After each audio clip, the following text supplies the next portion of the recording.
Yeah, we can hear you. Text me and I'll text you back. Text me and I'll text you back. Text me and I'll text you back. You text me then I'll text you back. Text me then I'll text you back. TikTok, you don't stop. I will help you make your paper stack. Where you at? Where you at? Where you at? Where you at now? 205-964-5243. Yep.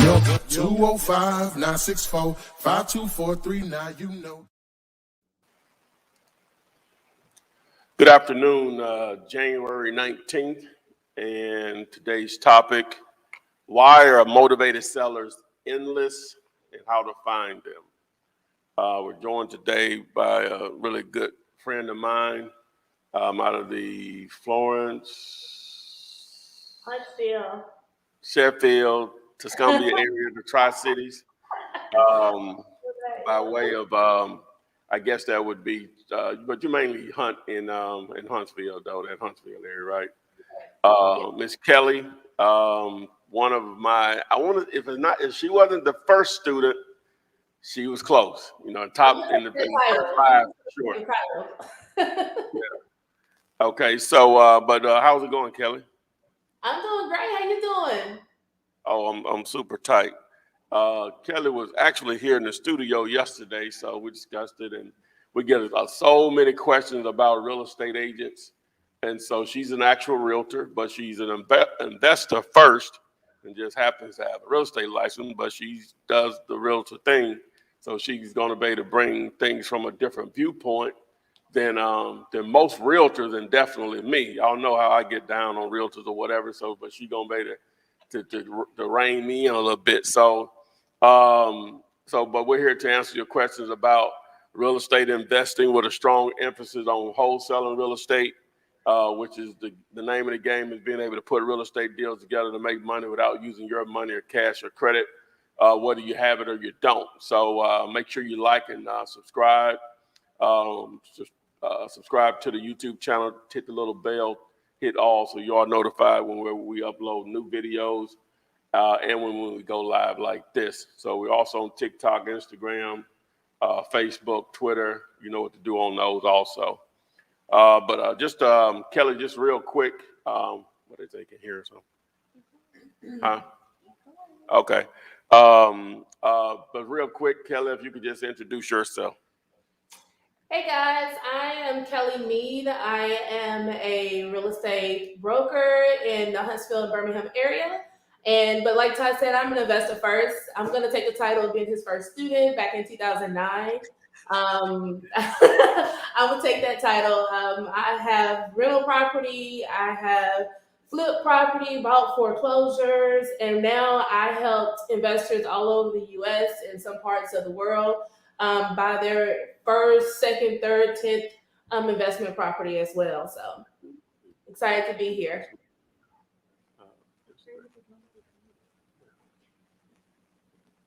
Yeah, go ahead. I'm sorry. Go ahead, Kelly.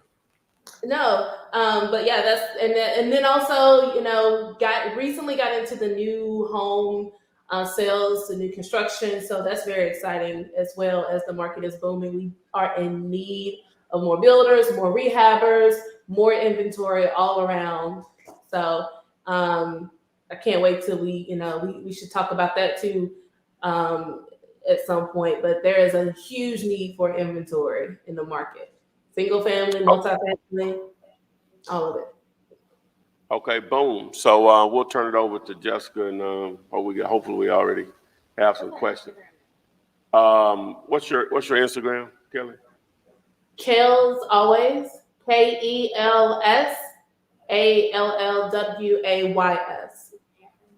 Yeah. Mm-hmm. So you should be getting ready to request now. So. All right. I just added you to Instagram. Did you see it? Okay, just making sure. All right. Let's start on YouTube, because sometimes Instagram be being mean. This one says, it's from Josh Hunt on YouTube. He said, I use high level to run my business. What systems do you prefer for follow-up? Well, we use a version of that already. That's what I offer at the CRM. We just put our, white label on it. So We use basically the same platform.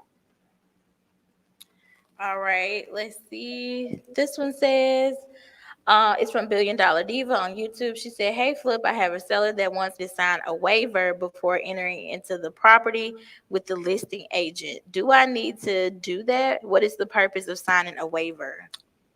Kelly? Is the property under construction or is it being renovated right now? Yeah, so she said, is the property under construction or is it being renovated right now? What is the question? Let's see. I'm gonna wait on her to respond. This one came from Instagram. They said, "What's the best way to generate leads while selling apartment buildings?" I guess they're asking how to find deals, generate leads for multifamily is what they're asking. Some of the same things that you'll do with houses. First, you need a method of targeting individuals that own multifamily properties.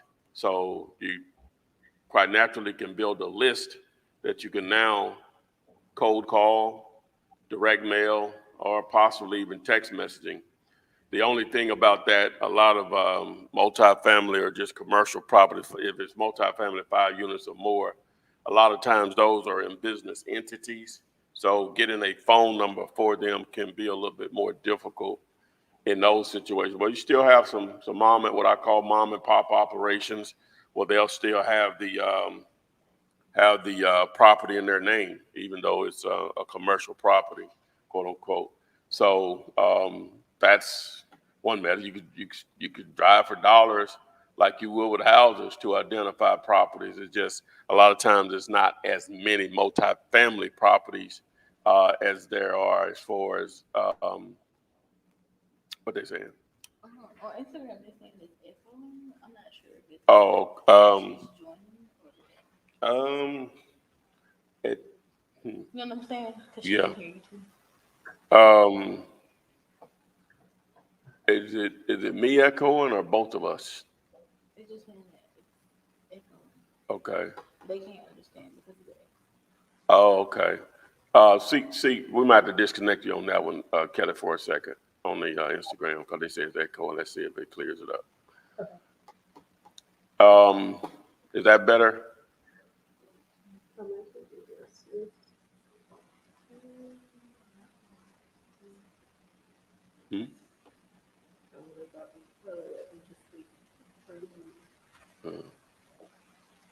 But anyway, so you want to add anything on that as far as the apartments?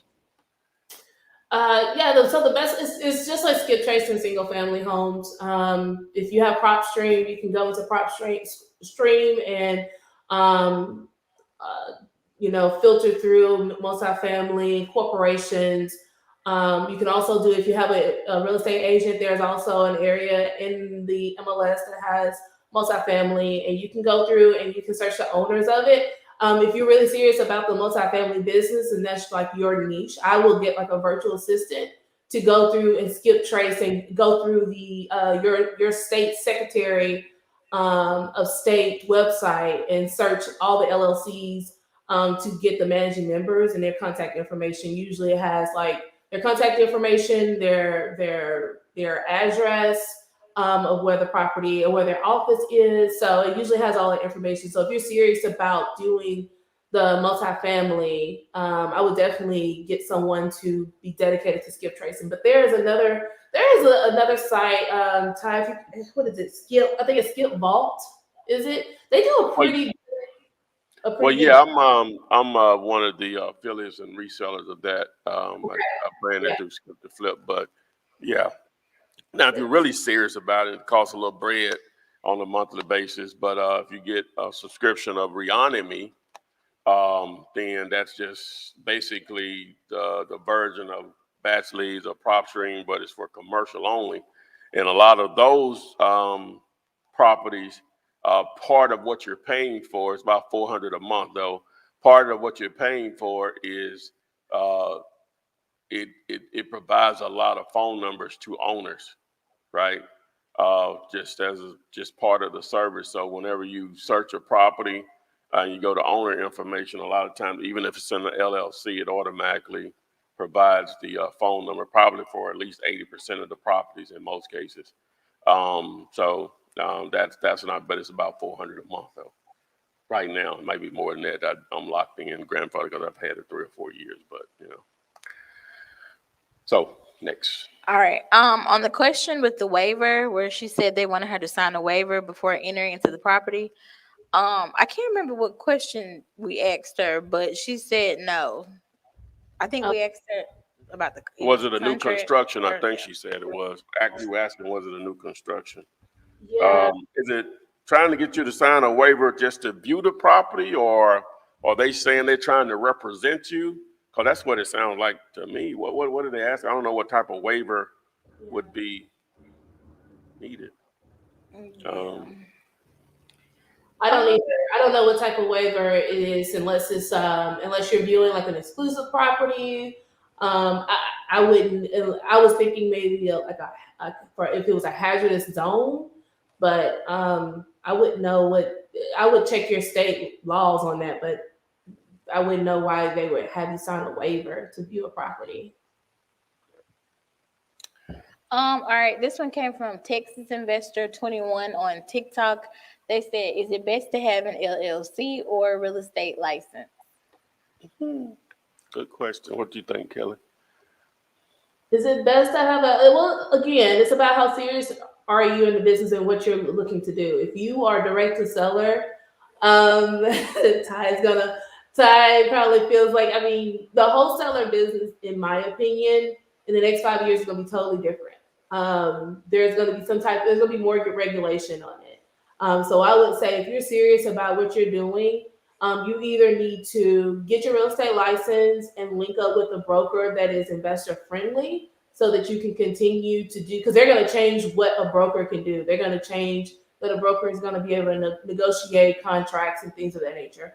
So it's either you get a real estate license, or you link up with a company that is investing in property that also buys property, has the funding to buy property, and then sell it again, like on a double closing. Link up with them and become a contractor, like a 1099 contractor that goes out and finds business. So there's 2 ways you can go about it, but there will be more regulation on just the wholesaler business in general, like the assignment of contract business in general. Yeah, just to piggyback on that, if you had to choose between the two, I guess was the question. You're obviously gonna go with the LLC because there's no barrier to entry, but just paying a fee and filling out some forms or whatever. And if you were just only going to start when you had the LLC, then you're talking being able to start in a week versus going through a real estate test. How long that take, depending on what state you're in, to go through the studying. Well, I guess you got to study first and then prepare for this exam. So if you're just going to choose between the two on starting, then the LLC, because it allows you to immediately start. So in reality, you can start without either. Nothing prevents you from doing them in your name, but I don't advise to do that long term. Sometimes people have to choose between, I don't have the money to do some marketing and establish an LLC. So I'm always going to side on doing the marketing, do a deal. That deal should allow you to be able to pay whatever fees are necessary, which is normally not that much, to establish an LLC. So do a deal. If you don't have the budget to do the marketing and to generate leads, marketing to generate leads and to do an LLC at the same time, do a deal. Then after that first deal, you should be able to fund, setting up your LLC. But just to simply answer the question, should they have a license or an LLC? One of them, you can't start immediately. The other one, you can. Now, if you want to do both, again, you can start the LLC and then work towards your license or whatever. But the one that you can do the fastest is the LLC, by no question about it. So, because it's just basically just filling out paperwork and paying some fees. So. All right. Let's see. This one is from Malcolm Jamal on YouTube. And he said, I have a property that I'm about to write up, but the seller says it has a termite bun. Should I worry about this? The property is hammered and needs a ton of work. Wait a minute. So I have a property about to write up, but the seller says it has a termite bond. Well, that's not, that's common. A termite bond is common, so that's really irrelevant to your deal. So now it's just a deal, ARV, what are the repairs, and run your numbers. It's just still a normal deal. You're getting tied up in the termite bond terminology. That's common. That's just a common service or attached to properties is a termite bond. It doesn't mean that it has termites. It just means that that's just normal practice. Even on brand new houses, they'll get a termite bond. So what are your thoughts? Right. Yeah, that's a good thing. I mean, since they offered the information, I would ask how long the bond is. Usually it's 10 years. So that could be something that you just want to keep in mind when, if you're selling to another buyer, if they care to know how long the bond is. But having a termite bond is good. It just means that whoever serviced the property for termites insured it up to however that long a bond is. So it's a good thing that it has a termite bond on it. All right. This one came from Nicole Leanne 313 on TikTok. She said, "How do I get my first deal this week?" Ooh, girl. That's a good one. Well, I do you love it. mean a check in your hand, or do you mean a property on the contract? Because those are two different things. Well, they could be the same thing, but check in your hand is a little difficult in a week. Not impossible. I've done it before, but just not many times. You know what I'm saying? So getting a property on the contract is definitely possible this week, but actually getting paid this week, you might want to let that go. This is a marathon. I don't know what your financial situation is. You just may need the money or whatever, but you got to look at this stuff long term or whatever. Now, again, everybody's situation is different, and it somewhat dictates how dedicated they may be to this or not, because they feel like they don't have the time to, number one, to educate themselves, or the time to have the patience to do what it takes to get a deal or deals. If nothing else, if you have to do something else to generate income, don't lay this aside, in my opinion, if you have some interest in it, because it can be life-changing. It doesn't take much for most people to change their financial situation, and this is an opportunity to do it quickly with little to no money. So, but to answer your question, to get a closed deal in a week and you're brand new, you would be one of these, oh, wow, yeah, that would be amazing. What do you think, Kim? Well, I love her. I love her mindset. Like, we want to act fast, we want to act now. I love that. But it can be a numbers game. You would definitely need to JV with someone. I don't know where you are in your real estate journey, but if you're just getting started out, I mean, you would definitely need to, have leads. When I say a lead, like someone that actually spoken to you that's expressed interest in either selling their property, or you talk to a buyer and they've expressed interest in buying. So you would need to have a pipeline already built out, whether you're JVing with someone or you have your own pipeline built out. But to get something done in a week, if you have nothing in the pipeline, it means it's Wednesday. So it means you gotta get to work and talk to about 2,000 people probably, unless you're JVing with someone that you can link up with and have a buyer on standby. But it's not impossible. Nothing is impossible, right? Anything is possible. Is they good on Instagram now? Okay. Okay, back to the person who wants them to sign the waiver. Let me go back down. She said the seller stated that it's to protect all and everything within the property. Example, in case if I move a spider web, I shouldn't move. Okay. So Go ahead. I was gonna ask: is she an agent? Is she a realtor herself? She must be someone that is or represented by a realtor. Yeah, and on top of that, are you dealing directly with the seller, or are you dealing with a real estate agent, or is the seller a real estate agent? And I would love to hear the numbers on that. Doesn't sound like a motivated seller. I would love to hear the numbers on that $1 billion diva, BDD. I would love to hear the BDD. I would love to hear the numbers on that because they asking a lot just for a property that they trying to give away, basically. All right. Richard Gonzalez said he literally got told off on the phone right now. Dang. No, He said this lady I called said my offer is ridiculous and she could make the numbers work by herself. Been little. that's common. Okay, next. So, you know what happened there, Richard? She made it very, very easy for you to move on. There's nothing else to talk about. Period. Okay. As far as wholesaling, there's nothing to talk about. Yeah.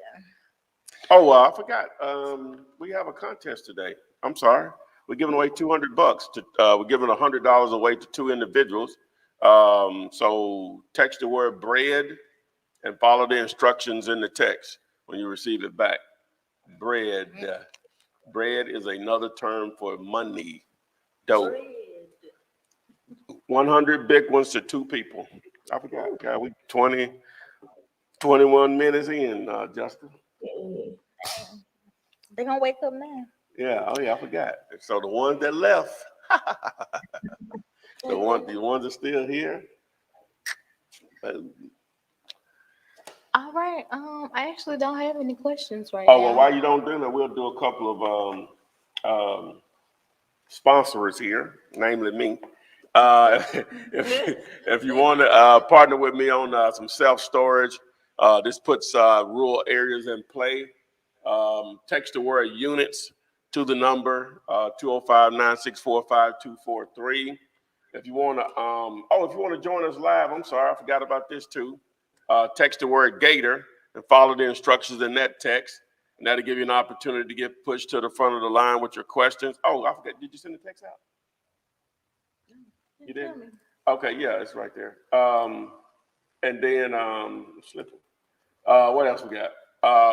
A reason a lot of the wholesalers fail is because they never figure out what makes a great deal or not. If you can't do that in this game, you might as well do something else, right? So I'm here to help you with that. So text the letters GD to the number, and that video will explain to you how that works. If you want to use the tool of tools to put deals together, find deals, text the word tool with PropStream. I think we're gonna have another one up there for batch soon.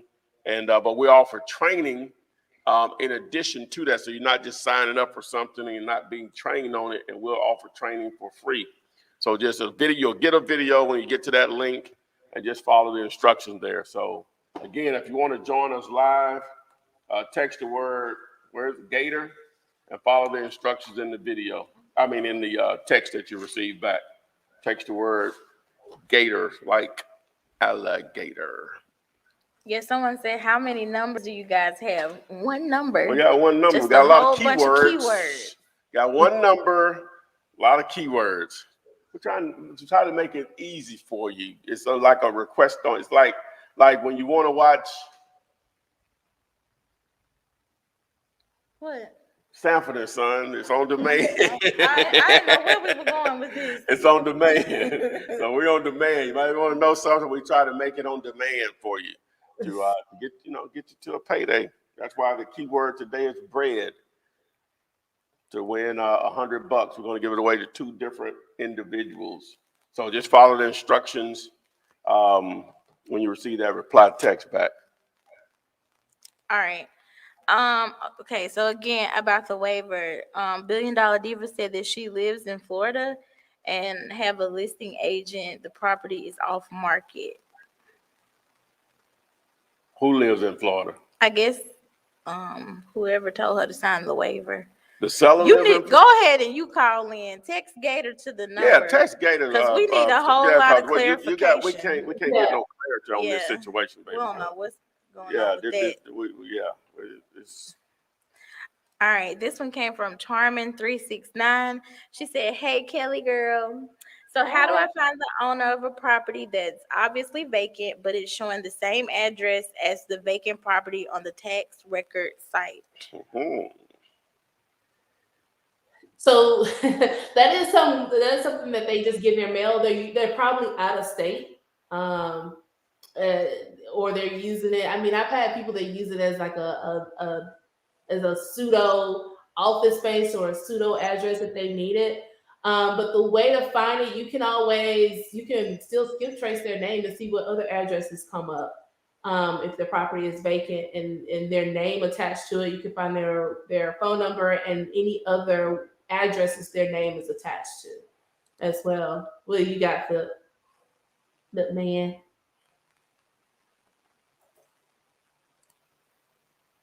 He looking at his phone. No, she answered. No, she asked Kelly specifically. You're supposed to say something. I'm waiting on the next question. She asked Kale specifically. She didn't care what I told. Okay. Let's see. This one came from Joseph on YouTube. He said he works 2 jobs and doesn't have much time, but he's soaking in the videos on wholesaling as much as possible and learning as much as he can. I am 57 years old. Is it too late for me to get going? No. It's like the video. No, it's not too late. No, no, my man. Hey, no. You should have more incentive. You should have more incentive to do it than most people watching, because your time is being leveraged to make somebody else rich. You're working 2 jobs. You know what I'm saying? Now you're doing what you have to do, and I applaud that wholeheartedly.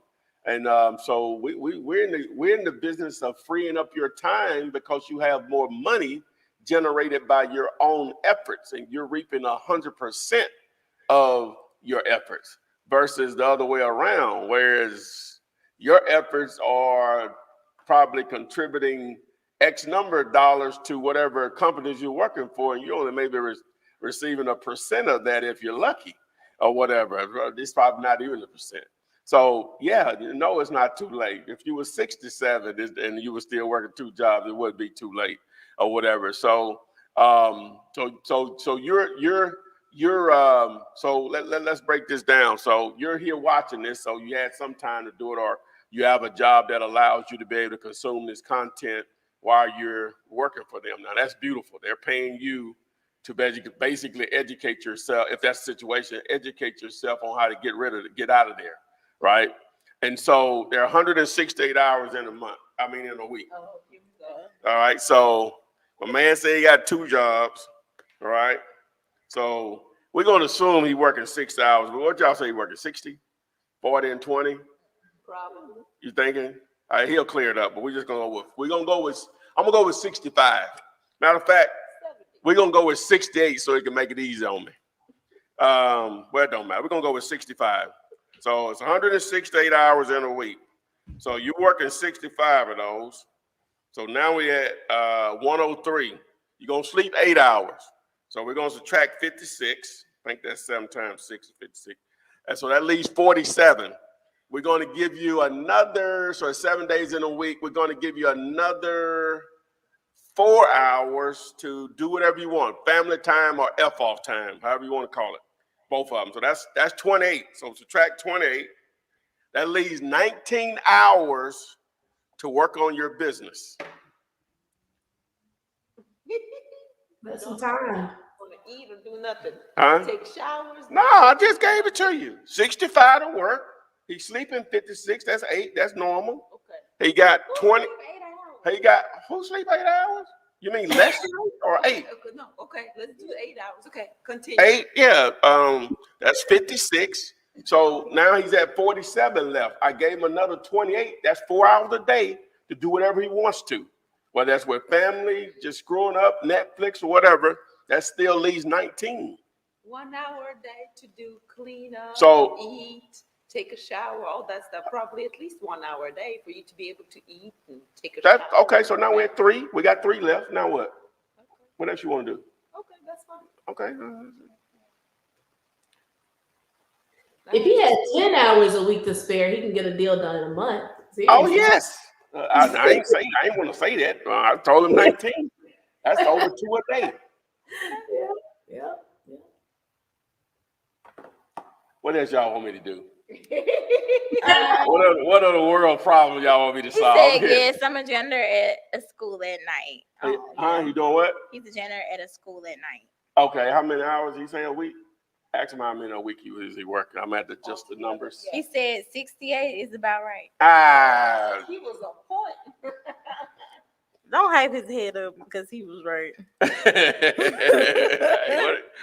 Any other world problems, bring them my way. Hey, I don't charge much. Cash App, Axe Flip, man. Boom. $sign. If I was him as well, I would be cleaning up, calling sellers and recording all my calls and then taking my notes once I got home, transcribe all my notes. I would be calling people on the phone while I'm cleaning up for sure.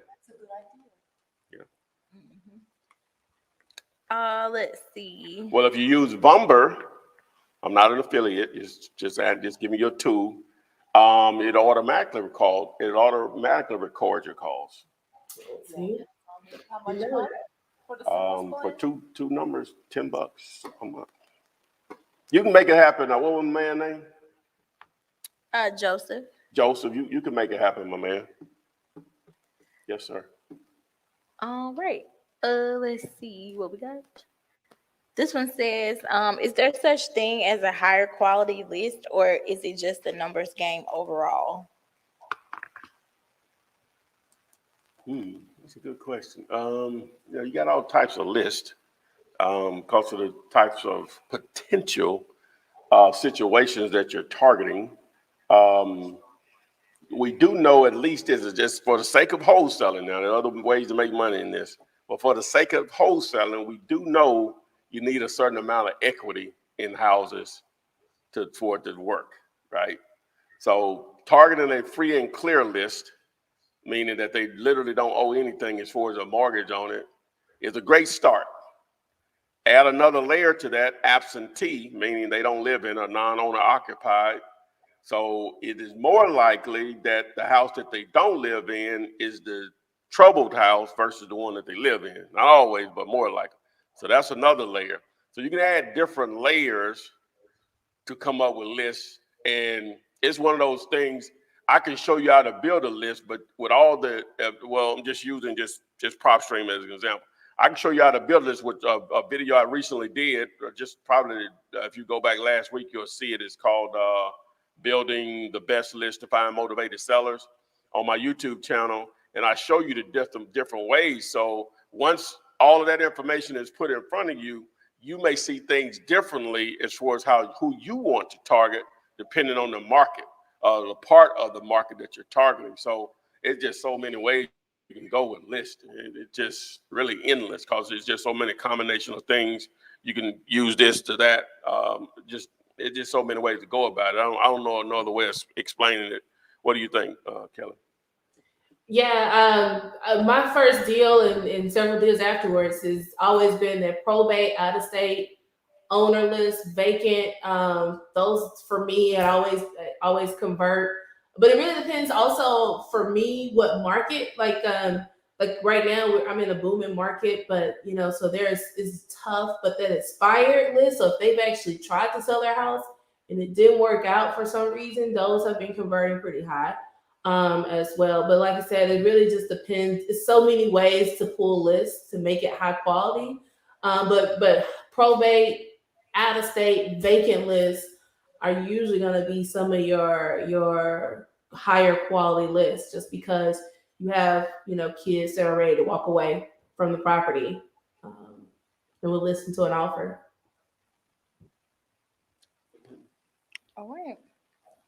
All right, this one says, hold on, I don't want nobody to think I skipped him. What do you do if you cannot find a buyer for your deal?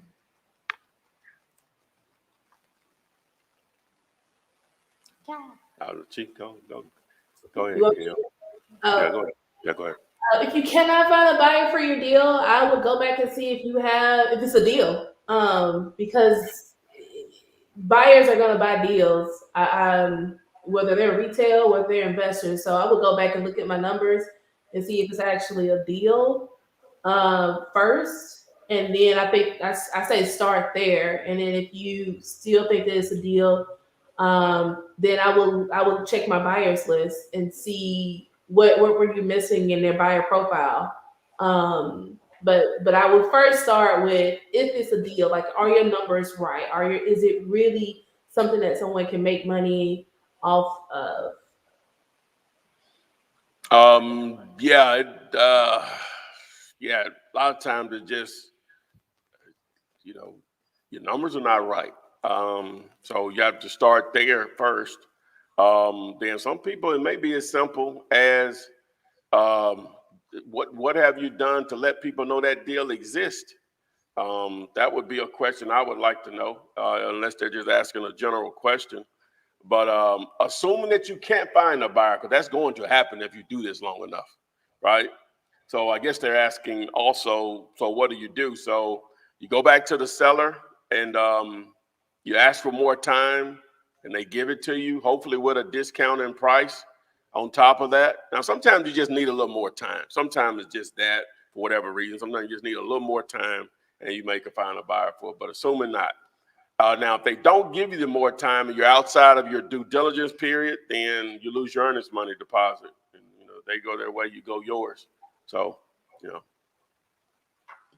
All right. This one says, if I can't afford bandit signs, what's the best method to find motivated sellers?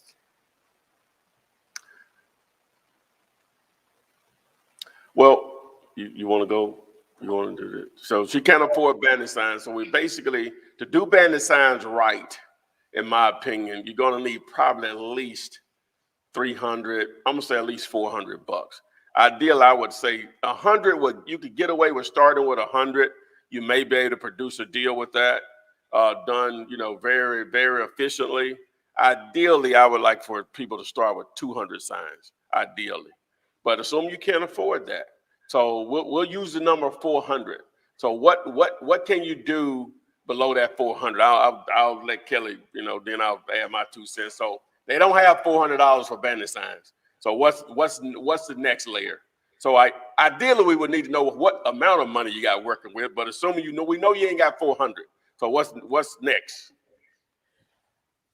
I always tell people like I love driving for dollars. I still do it on my I will take the long way around just so I can go driving for dollars. And if gas money and all of that is an issue as well, you kind of need to hack your time, become a DoorDash driver, become an Uber driver in between your rides, go driving for dollars, because it's going to cost like $59. Usually services, if you use like Batch Drive, I forget the name of it, or either like Deal Machine. Yeah, it's gonna cost some money for the monthly subscription, and then you can go back and skip trade. So it's still gonna be a cost there, but you can hack your time by getting paid to go driving for dollars if you become like a DoorDash driver, Uber Eats, Uber driver, something that you can do in between your rides. Don't have a car. Oh, don't have a car. I need to throw you that curveball, but don't have a car. Now what? So one of the things I know as a wholesaler, what you may you just need to link up with someone that has the money that needs some help and that can pay for your marketing for you. If you go out and put the signs up and they furnish the signs, I would say, well, see, if you don't have a car but you're putting up signs, I'm not sure how you're getting around to put the signs up unless you're borrowing a car. Or pile in the car with someone if they need help putting out signs. You're probably gonna have to team up with someone. If you don't have a car and you don't have the $400 to start with bandit signs, you're gonna have to team up with someone and just help them out until you can both get your first deal together. Somebody on Instagram said a bike. I mean, you can strap you to the backpack. I mean, you'd be strong and fit by the end of your ride for sure. Now that would be Gator. I guess how would you have them strapped on your back, or I guess you'll figure that part out, right? What? Right. How would they? You know what I'm saying? What would they do? Put them in your backpack or something. No, you can't put this in no backpack. Well, they could get the ones that's like small and long. I don't know. I'm trying to All help. right, so let me. I was trying to throw some curveballs there. All right, so what you're going to have to do is leverage social media. That's free, right? And the biggest operation in the business, as far as I know, Keegley, they wholesale other people's properties. Period. They spend very little money on marketing to find deals. Other wholesalers bring them deals. So your first objective is to build a buyer's list. And how will you build a buyer's list? You jump into some of these Facebook groups, LinkedIn, wherever you can, looking for people that are interested in buying real estate that have the cash or the resources to do it quickly. So you don't need many, right? If you're in a particular market, right? You 4, 5, 6, 7 would be ideal, right? Hopefully they'll be sprinkled in, several different areas within your market, maybe 3 or 4 different neighborhoods within your market, maybe a couple of different price levels. And so now you're on the continuous hunt, targeting other wholesalers' properties to see, hey, they may not be able to find a buyer for them. They may have done a great job at finding the deal, but suck at actually placing a buyer with it. Voila, here's the opportunity for you. Now, that may happen quickly for you. But one thing I do know, what I'm talking about is free for you to do. Now, you're going to have a lot of patience. Like with any of this, you're going to have a lot of patience. Having a few $100s throws a little fire on it to maybe speed up the process to a deal. But in reality, doing what I'm talking about now you're not just limited to the city that you're in. You could literally do this and have 10 markets you're doing at the same time on what I'm talking about right now. That doesn't cost you anything, but time. But you're going to have a lot of patience. Need to be really organized, like with anything, but definitely really organized, and just let it play out and just be true to it. It may take you a year to do your first deal, but it's only going to take one deal in most cases to solve those initial issues of not having any money to do anything. Now, you do that one deal, you may have a serious system going, and you can just keep compounding that, and you still may not do any of the other stuff we're talking about, and that may work for you. But that's what you could do, is just leverage the power of social media and just the internet in general, being able to reach out to people, and it's basically free. Well, in the sense that obviously you got to have internet service either on your phone or whatever, which most people have anyway. If you're watching this, we know you got that problem solved. Let's say that. But that's not an issue for you. You're able to afford that, if nothing else, because you're watching this right now, because we're live streaming from the internet. So we know you got access to that, at least for this time frame anyway. So. All right, I wanted to read this one while we were talking about driving for dollars. It came from Instagram. They said, I've been driving for dollars, and all across the city, there's one guy that owns some of the ugliest houses. What do you recommend I do? It's an LLC also, and all have been owned for a long time. What do you think, Kelly? I would contact him and have a conversation, see what his if he has considered selling his entire portfolio, and if so, when. But I would have that conversation with him and then ask if he has any other properties that he's looking to sell that's outside of that area. But I would definitely just call him, have a conversation, skip trace him, the LLC, and have a conversation with him. And then also ask if he's looking to buy more, if we can get that deal done. And he's probably a cash buyer, so looking to see how else you can help him gain more properties. Yeah, if he likes to deal in properties of that ilk or that type, then if he doesn't want to sell any of them, looking to see if he's interested in buying more stuff like that. Those are easier to find than anything. The properties in those in those situations or whatever. So yeah, it could be if they have a conversation, which normally they do if you come to them, correct, because they're interested in making more money in most cases. So yeah, if he's not interested in selling, you definitely transition possibly into a buyer. So you see how he likes to get down. All right, Christina Williams from YouTube asks, is it worth reaching out to properties that are owned by a trust to see if they want to sell? Make sure if you want to get your question answered live before we answer this one, text the word Gator and just follow the instructions in the text. And remember, we're giving away the $100 later to 2 people. So that's $200 total, but $100 each. So text the word bread to the number here, 205-964-5243. What was the question? Is it worth reaching out to properties that are owned by a trust to see if they want to sell?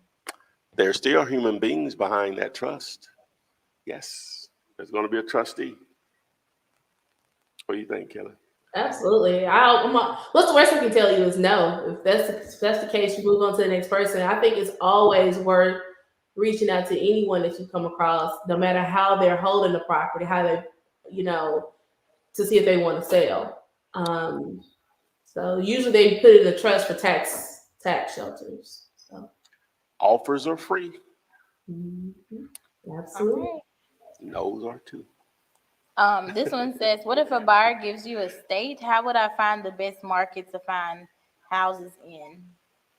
So if somebody says, like, I want houses in Alabama, what's their best way to go about finding houses in that state and they don't probably live there? Oh, what I explained earlier.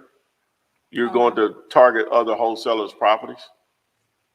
Now you can do some marketing there, no different than what you would do in your market, direct mail, cold calling, text messaging, Facebook ads, Google ads, and so on. It'd be probably difficult to pull off the bandit sign thing or driving for dollars. Well, you could put some bird dogs out there, to look for properties for you. But if you don't want to take on that expense, then, you just follow what I explained a little earlier. All right.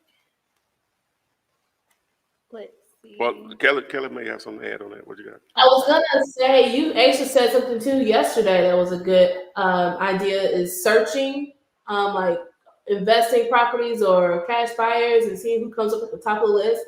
Usually they have their own listings of properties. I would go through all those listings and see what zip codes they have properties that they've already purchased and they're rented out or they're trying to sell as a rehab, because those are areas that they're buying in. And so I would just, target wholesalers that also have properties available in those same zip codes. Okay. Ashante Kelly, I see you in the chat, but you have to have your camera and your mic turned on. This one says, I sent out a text blast yesterday and I'm getting response. I'm in Illinois. I wanted to use my one wholesale here to go virtual in Indianapolis, and I have no cash buyers yet in either state. Any suggestions? If you text the word buyers to the 205-964-5243, that video there will show you how to target buyers anywhere by leveraging real estate agents. That's one method. And okay, she just turned her camera on, so I'm about to add you to the stream. All right. Hello. What Oh, I didn't know I was gonna be on the actual camera. Yes. Come in here, girl. is this? Oh my gosh. Hi. So I had a question here. Hold on. I had my Feel like question I'm in the flying. chat. I don't know if I can pull it back up. I was gonna say, do you recommend pulling like high equity vacant lists and other lists off PropStream, and using like text marketing and cold calling versus driving for dollars to get your first deal? Because I just got the did like a 7-day the free trial through y'all's the link that you say when you text it. So I was just wondering, what would you believe to be the faster route? Well, yeah, that list that you just mentioned, that's a pretty good list to target through cold calling and text messaging for sure. Sounds like you may have watched the video I did posted a week ago. So yeah, then I've watched every video. That's what's up. All right, so Kelly mentioned, she likes to target the probate with the and vacants and out of town owners, which I love out of town owners also. So yeah, you can just create a different list just with those. You can just do the entire county we know they're absentee because they're out of town owners. So you can just do the entire county, just residential, single family, out of town owners, and just run that list. or whatever. So, Okay. Okay. Thank you. yes, ma'am. Where are you live streaming from to join us? Jacksonville, Florida. I'm so sorry. I didn't know I was going to actually be on it. I thought I was just joining the questions. Like, I thought I was just putting my question in the chat. No. This gets you to the front of the line. You can ask multiple questions. That's the purpose of it. Oh, good. Yeah. So that was my question. I've been watching, I've watched every single, like, one of your videos going back. I've Oh, been almost there. I've been doing that for you're 2 ready to weeks go. now. You're an expert then. We could have you on the panel here. You're an Yeah. expert. That's what it feels like. I feel like I'm ready. It's one of those things. I feel like you kind of, you wait to leap in, but I'm ready to like leap in, and just trying to figure out what the fastest way, when you see, I think it was the video you did not too long ago about being ready to leave your job and wanting to leave your job, and 2022, I'm trying to do that. So, I got you. but so recommend pulling that. And then as far as SMS, I guess I'm not really sure exactly. I know that PropStream offers that service, but I didn't know if there was somewhere better to pull text messages, and as far as you know where to put the list, like your leads and things like that. What would you recommend as far as the best to filter out the leads, I guess is what I'm saying. You want to answer that, Kelly? I can answer, but you want to answer? Well, so the thing about it too is I sold so many properties that at minimum, if I consider a hot person, like what I said, considered fast, I may have followed up with them maybe twice. I want to make sure you have a workflow, like a follow up system. Mm-hmm. The average agent is going to follow up with their prospective clients, like their prospects, a minimum of 10 times.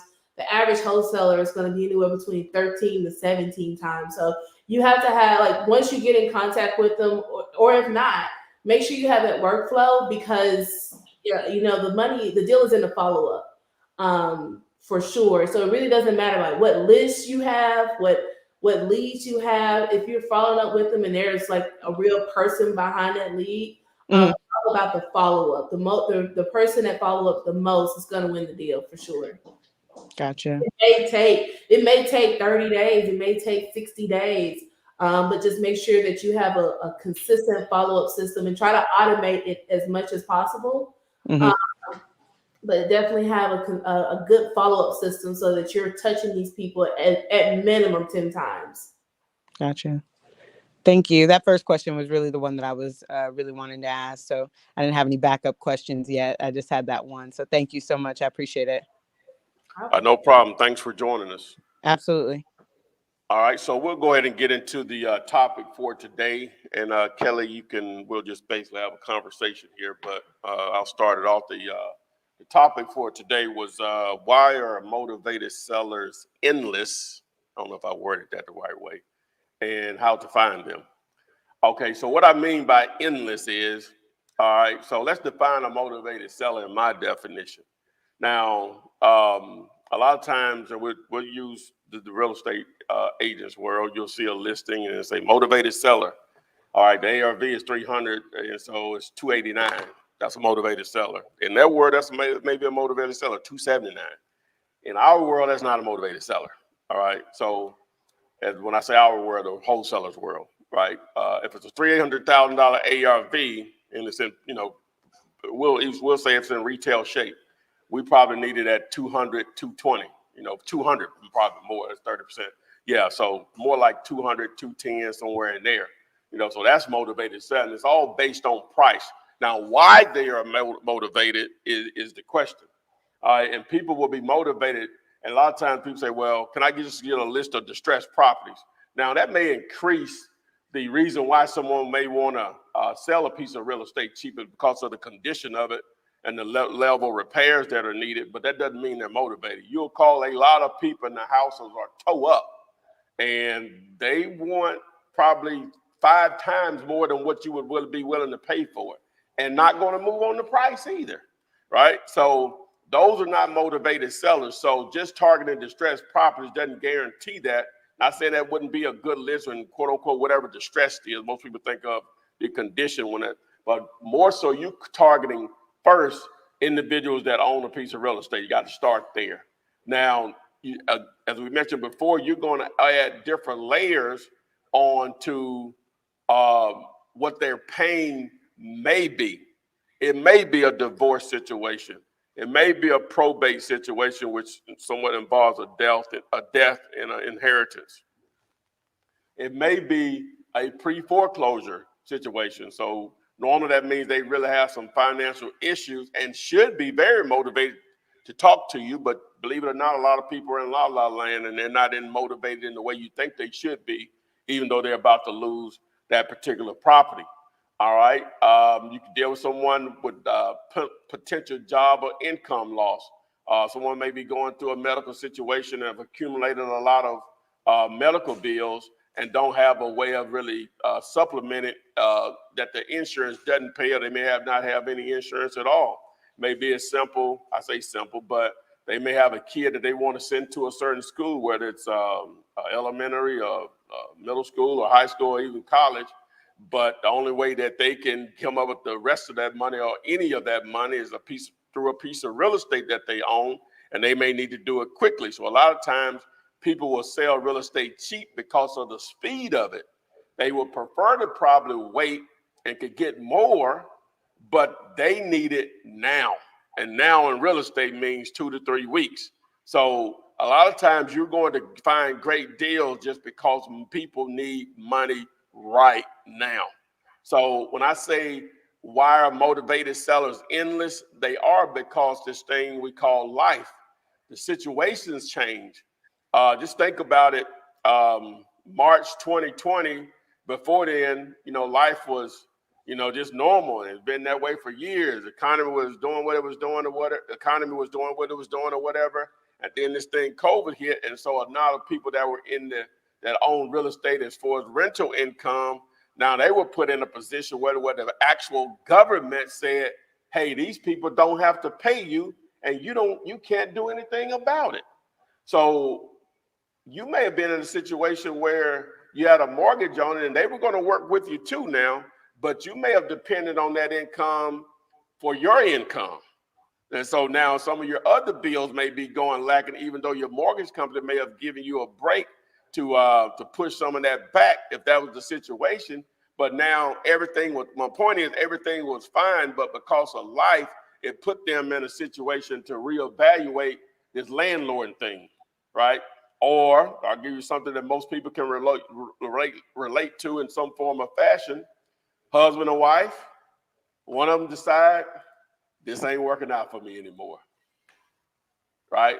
Normally that means some money got to be split up some kind of way, right? And in a lot of cases, people make their financial decisions based on 2 incomes, not on the 1 income. So if one of the incomes is about to disappear or already has disappeared, guess what? That piece of real estate that they own additional, or the actual maybe the property that they're actually living in, they can't afford it anymore, right? Or they need to do something else with that money. Some people go ahead and liquidate a property if they think they're going through a divorce. Go ahead and liquidate it quickly so it won't get tied up in a divorce. It could be just something as simple as that. And I've mentioned this before. I had a deal once. A lady got the house that her husband, or a house that he had as a rental, he got it. She really didn't have anything to do with it, but because of the divorce and however that worked out, she ended up with the additional house, right? But she didn't know anything about the rental bit, and whatever bad blood they had, she sold the house cheap just to piss him off because she knew how much he worked on the house and so on. So life's just going to create motivated sellers. You as a wholesaler or / real estate investor, that's why it's so important that you continuously market your butt off to find deals. I mean, letting people know you exist. That's really the only thing you can do. You have to continuously let people that own real estate know you exist by putting your message in front of them or being proactive by letting them know you exist. And that's through text messages or cold calling or any of those methods. All right. So that's how the endless side of it works as far as why there'll always be deals. But they don't know you exist, that'll be irrelevant to them if they don't know you exist. So that's why it's so important to be consistent, whatever form of marketing that you're doing. You're always trying to improve and trying to improve your numbers on it. But at the end of the day, you have to continuously let people know you exist in some form of fashion. That's the only way you're going to get leads and deals steady, is to continuously pounding them with that you buy houses, letting them know your operation exists.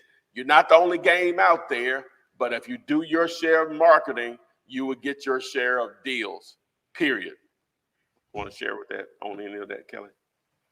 I mean, you touched every point. I mean, the biggest thing is, as long as life keep happening, motivated sellers will always exist. I mean, I've talked to people for so many different reasons. I mean, health conditions are decreasing. I mean, we are in the aging baby boomer time right now. It's a lot of baby boomers that own property, whether it's their primary residence or they had a portfolio of property. And you got to remember, like, these baby boomers are getting to late 60s and 70s right now. They're ready to just not have to deal with, renters. They're more tired landlords, or they want to downsize so they can go and spend the rest of their time at the beach, not having to worry about even a backyard. So there are so many different reasons why, people want to sell and why they're motivated to sell. And believe it or not, like, I don't know what the situation was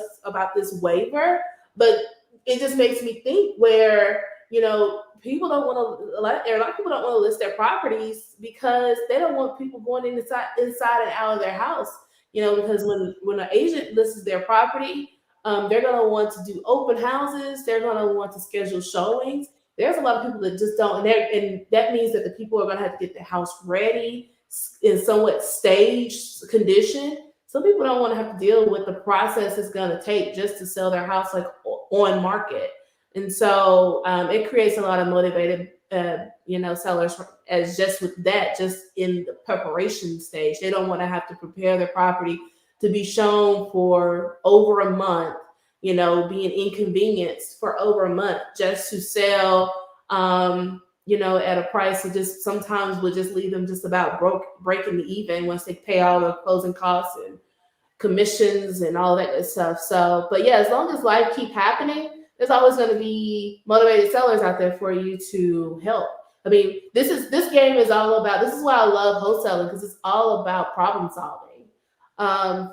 For someone, that's why I've stayed in it so long, because I love the problem solving. I love real estate, but I love the problem solving. I love helping people get out of bad situations or situations that they don't want to be in anymore.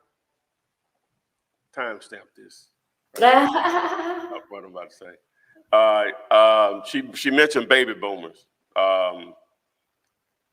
Baby boomers, the age range right now is 55 to 74.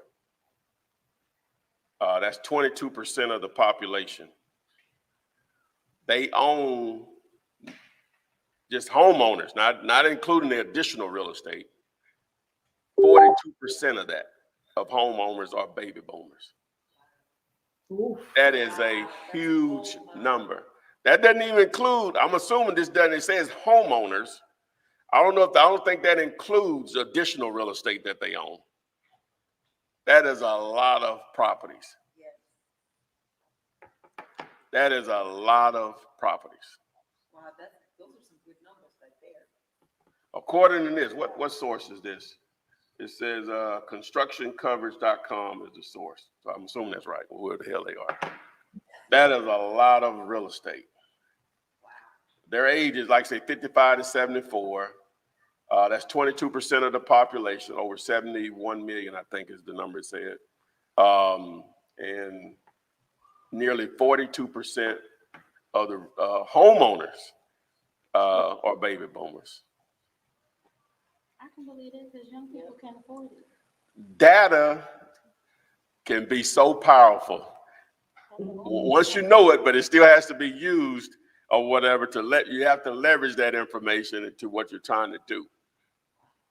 So I have a question. I have a follow-up question to your data question. Yes. So on average, what would we say back then? On average, baby boomers were buying their first house, back in the late 70s, maybe early 80s? We could probably go with, that's a range of 55 to 74. So, so that's a pretty good range of individuals. So that's some of them would have been it's probably more like the early 80s up through the 90s. It's probably more reasonable because if you were born if you're 55, that means you were born in like 67. So, you probably wasn't buying a house so 20 years later is 87. So 30 years later is 97, if my math is right on that, right? Yeah, 30 years later is 97. So they were buying their first houses maybe in that range, we'll say. And then the ones before that, they were buying theirs around 70. So that range is 77 to 97. We'll just go with that. From 77 to 97, they probably were buying their first house, somewhere in there, We'll say 75 to 95. We'll do that. 75 to 95. So I don't know about everyone else, but I'm gonna go out and I'm just gonna go PropStream and target that list just as itself. Oh yeah. Properties and I just want to see what comes up because that would probably be my next call. Well, they have and I need to find out what that range is, but they have a list called senior in the quick list choices called senior owners. Mm-hmm. Yeah. Yes. Yeah. Which I've been targeting them anyway, but I never looked at these numbers until we were just talking about it. So that's some powerful stuff there. That's almost half the real estate. Yes. Well, we know they own half the real estate. That says homeowners. So we know they own half the real estate because a lot of these people own multiple properties. That ain't even getting into commercial and all that stuff. You know what I'm saying? That group of individuals, that 20-year span of individuals own a lot of real estate in this country. A lot of it. It sounds like most of it in reality. Just that 20-year range of individuals, they own most of the real estate. Definitely over half. I'll give you another nugget too. The reason why it's needed. On average, $250 median price is what it's going to cost you to get into a home or start a home now in the nation. But people that are making $35,000, $40,000 a year still want to get into a home. They may not qualify for a home in that price range. So it's going to require getting these properties from this aging group, rehabbing it so we can put it some new homeowners into there. So that's another reason why you guys are needed, why we're needed. Wholesalers. I love wholesalers. Yeah, boom. All right, guys, we've been rolling pretty hard here. We really appreciate Kels joining us today. I think she's going to join us more. Kels, you want to add anything before we get out of here today? Oh, the giveaway. God dog, these people going to kill me. Oh, my God. You already ready? You ready? No, that's what I was trying to tell you. I'll talk a little more. Well, Kels, don't and just say anything while we work on this. I enjoyed it. I love talking about real estate. You can follow me on Instagram if you have, and DM me if you have any questions. I'll do my best to assist you, ask any questions, even if it's out of my state. I can always have realtor friends that if you have like licensing law questions. But if you have just in general questions about wholesaling and working with realtors, I'll be more than happy to answer any questions. Yeah, 2 people. So Jessica's about to announce the breadwinners. All right. Tashiria Reed from Charlotte, North Carolina. And yeah, tell them to DM me on Instagram and I'll give them an instruction to prove who they are. Okay. Yeah, so, the winners. He just said it. Y'all DM them on Instagram. Yeah, I can prove who they say they are or whatever. So, but you screenshot these or whatever. I can. Okay. And then the second one is. What was the first person name? Tashiria Reed. Tashiria Reed, North Carolina is the winner of $100. What you want to do is DM me at Ask Flipman, at ASK Flipman. Okay, hold on. Let me refresh it so I can go down All right, and then the other one is Aaron Morris from Spindle, North Carolina. Aaron Morris from Spindle, North Carolina. Aaron Morris, Spindle, North Carolina. So DM me at Ask Flipman, and I'll get you that bread today if you holler at me. All right, that is it. Oh. All right, so we appreciate everyone that joined us today live. You're seeing this in replay mode, so it's 5:24 Central Standard Time, January 19th. If you're seeing this, that bread situation is over for today. All right. So anyway, we'll tomorrow is Thursday, so we'll have the 7 p.m. show with Renika and Adria. But we'll be back next week with this here. So again, we'll really appreciate Miss Kelly sharing. She gave out her Instagram information, so make sure you hit her up there. She's a wealth of knowledge. She wants to be very helpful and add some value to your life, as we all like to try to do with each other.